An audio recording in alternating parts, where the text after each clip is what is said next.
Once upon a time, there was a young boy named Egbert. Egbert was 6 years old and he was adopted from Indonesia. In his adopted family, there was a very loving father and mother and an older brother named Yoko who was living by himself. His mother and father loved him very much and always spent a lot of time with young Egbert.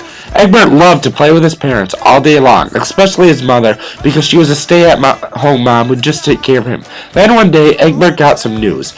His parents told him that in 9 months he was going to have a new baby sister. This news really excited Egbert. 9 months later, little baby Shelley was born.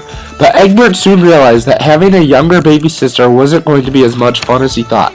His parents spent all their time catering and taking care of Shelley, and Egbert felt that he was being thoroughly ignored. He tried to get his parents' attention, but they were too busy watching Shelley to notice him.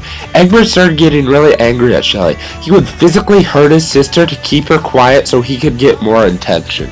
His parents scolded him for doing this, which developed his first level of morality by Kohlberg, pre-conventional morality. He stopped hitting his sister because he didn't want to be punished by his parents for it. This developed his first level of morality. At this time, he was going through the pre-operational stage where he was developing cognitive, his memory and imagination, but not logically yet. His parents had a talk with him. They told Egbert they weren't going to be able to spend all their time with him anymore because they had to take care of Shelley. Egbert was really sad and lonely. He knew he was jealous of the attention Shelley was getting, but he didn't know what to do with it, so he just stored it up for years and years to come.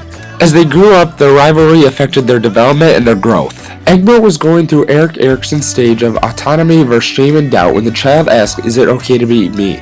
Egbert never really felt it was okay to be himself since his little sister had more attention. Then, in the stage of identity versus role confusion, which is when the person questions who they are and how they fit in, Egbert never really fully developed for a long time because he felt his sister was stealing his identity and he couldn't fit in. Egbert never acted normal anymore. He thought his parents loved Shelley more since he was adopted and she wasn't. A rivalry was formed. Shelley was pretty sad too. She thought that Egbert hated him because they never talked, and when they did, it was just fighting. They started fighting for the parents' attention to see who could become the favorite child. When school started, they started having competitions for who could get better grades to impress their parents. The same went for when they were playing. Fun soccer games turned into brutal competitions. Because of all the fighting competitions, both of their cognitive development slowed down significantly, according to Bukowski, because he didn't believe in stages. By now he was in his post-conventional cognitive stage since he could think of math and science but not big picture, like why fighting with Shelley was wrong. Egbert started doing better in school so he could beat Shelley, but he really felt miserable inside because it was affecting his moral development. He started cheating on tests so he could do better than Shelley without really morally thinking what he was actually doing. This was his conventional level of morality by Kohlberg because Egbert was trying to make himself look good to get the approval of his parents. He felt that his relationship with his parents and his whole identity was taken from him when Shelley was born. He was angry. Egbert's parents were noticing what was happening. They were hoping this was all just a phase, but they realized it was more and it was time to get involved. One day, Egbert's teacher called his parents to tell him that she was worried about Egbert. She said that at recess the kids asked Egbert to play, but Egbert would say no and go sit by himself. The same for Shelley. She also said that when she tried to talk to Egbert about anything, he acted very awkwardly around her. This is because sibling rivalry has the effects of doubting yourself, depression, feeling like an outcast, and acting awkwardly around people because you can't maintain a stable relationship.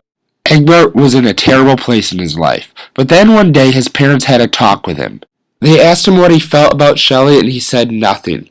They told him that they loved him as much as they loved Shelley. They also apologized if he thought she was being favored and told him they will spend equal amounts of time with both of them. Egbert started crying and hugged his parents. He realized there was no reason to fight with his sister anymore because his parents thought of them all the same. He was no longer jealous of Shelley and he felt he had his own identity again. He went to Shelley, apologized that he was always mean to her, and asked if they could be friends. Shelley said yes. From that day forward, Shelley and Egbert were much happier as a brother and sister. They still fought at times, but they no longer let it consume who they were as they did before. Egbert also developed his final stage of Kohlberg's morality, which is post-conventional morality. He developed his own set of moral guidelines that it is wrong to cheat just to prove that you are better than someone. Also entering the final cognitive stage of formal operational stage where he could think logically and morally. He also started talking to Yoko a lot more, who became a role model to him. Having a role model really helped Egbert, as it talked him out of cheating again. It also helped him have someone to talk to when he felt frustrated. Egbert could have lost his whole sense of family and a lot of other bad effects from sibling rivalry, but since that didn't happen, the whole family lived happily ever after. The end.